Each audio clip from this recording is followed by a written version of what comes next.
Hello everyone! It's been a while since I posted on here. What, like 4 years?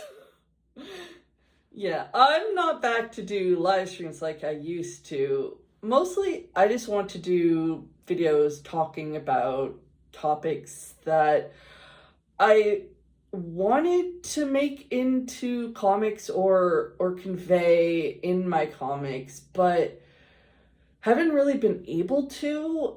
When I make my comics, I usually just sort of let an idea roll around in my head for a little bit, and wait until an idea pops out.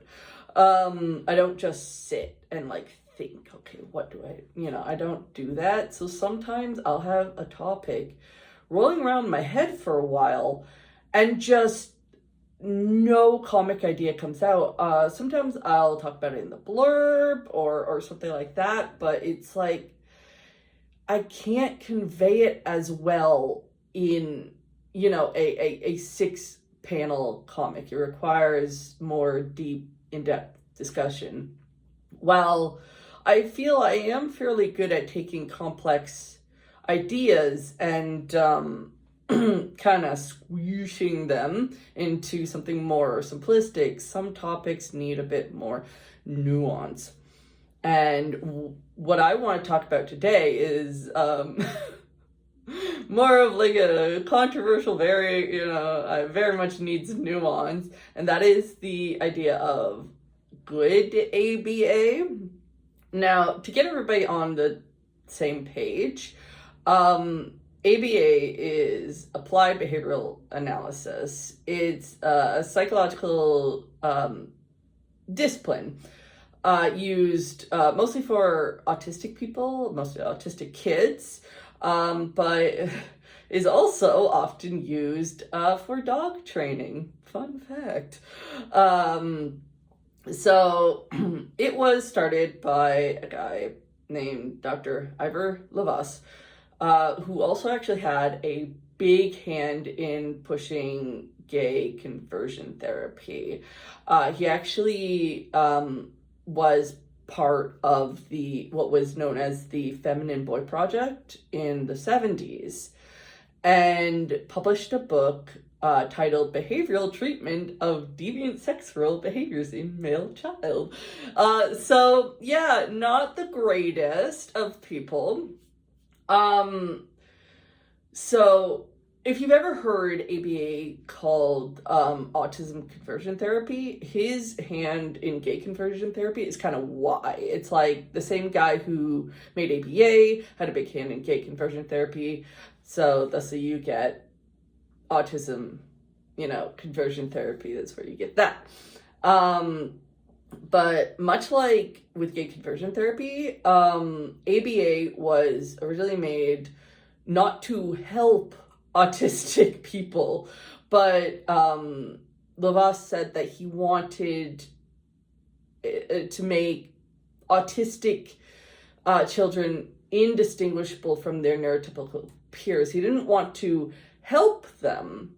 He wanted to mask them, mask so hard can't even tell you're autistic. People will go up to you and be like, I couldn't even tell you're autistic. Haven't heard that a million times. But essentially, yeah, it's here. Put on this mask and never ever take it off, ever. He said, like, with autistic children, what you have is like a blank slate. You have a human body, but nothing inside. You have to like start from scratch, and you have the raw materials, and you have to build that person up. He didn't see autistic people as people. We were just empty shells with nothing inside, to him, which, not the greatest viewpoint if you are planning on making a therapy for autistic people.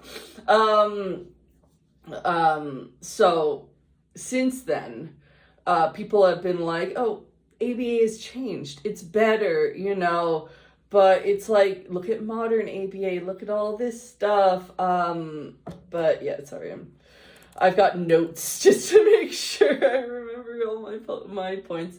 But essentially, people are like, yeah, they don't like beat the children anymore. They don't do electroshock therapy anymore. They don't like deny them food or attention. They don't abuse the children anymore. But here's the problem is, if you start from the base of ABA, of what it was, if you start there and then you try to improve it, the rot is coming from the bottom. It's coming from the start. If your core beliefs are from ABA, then that is the problem. Now, a lot of people say like, my kid went to ABA and I was just fine. And so often it's the parent being like, my child went to ABA and they're fine. So rarely is it an autistic person saying, yeah, I went through ABA and I was fine. You'll get a lot who actually say quite the opposite.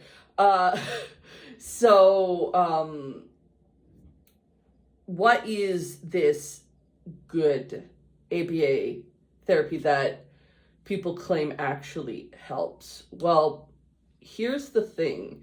I'm going to try my best to avoid the whole like no true Scotsman thing, fallacy, but I think that ABA, the kind of ABA that actually does help, like you read about and like that actually sounds helpful, I don't think it's really ABA.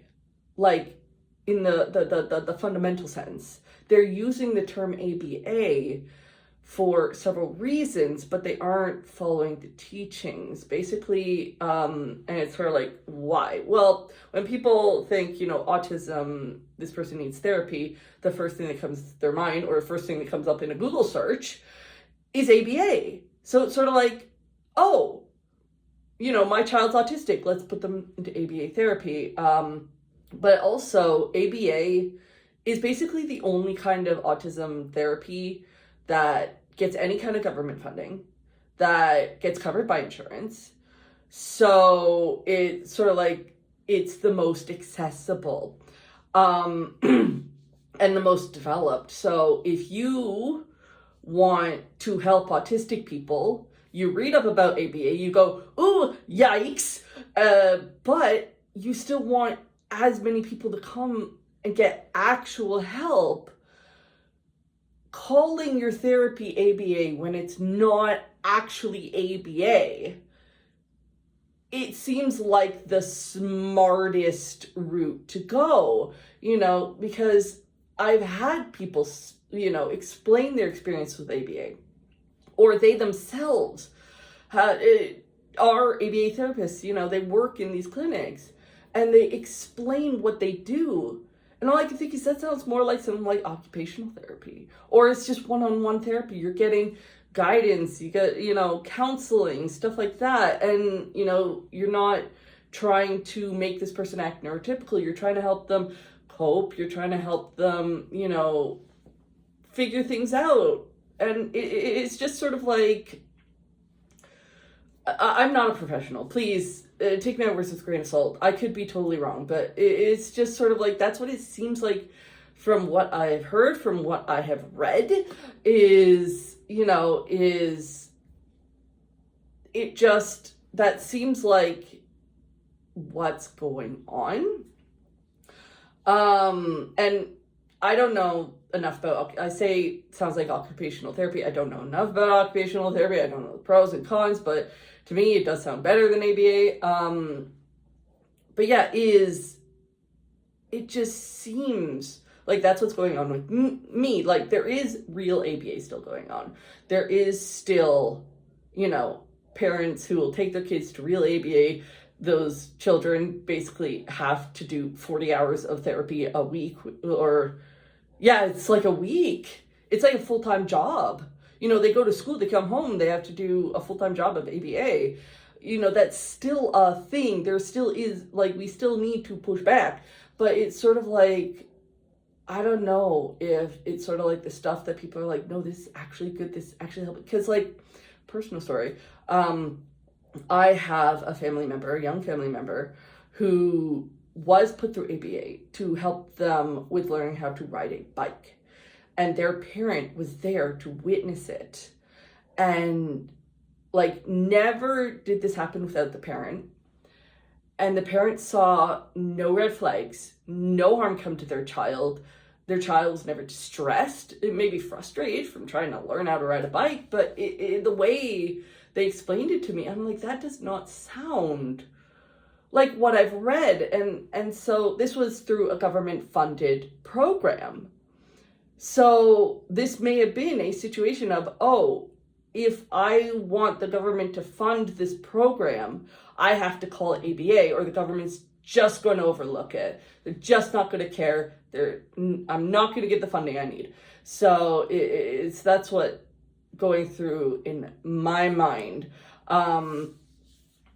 So yeah, is just sort of, maybe this is what's going on. That way it's, you know, they'll get the attention, the funding, the insurance coverage, all that stuff. You know, it's not actually real ABA. It's just called that just to, people will notice it and it'll get the attention, you know, or else it'll just fail. It'll get zero attention. So I may be wrong. I don't know. That's sort of just my theory, my little tinfoil hat theory. You can agree, disagree, whatever. But this is something that I've wanted to talk about and put into a comic, but I just haven't been able to. But yeah, I would like to do more of these videos. Just me rambling, just talking about autism and autistic topics. And if there's anything you want me to cover, you know, I'll see what I can do, you know.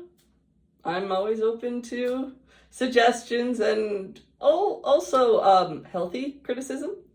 If you disagree, you are free to say so. I would like you to do so politely, but I can't control you. But I can delete your comments. Anyways, ciao.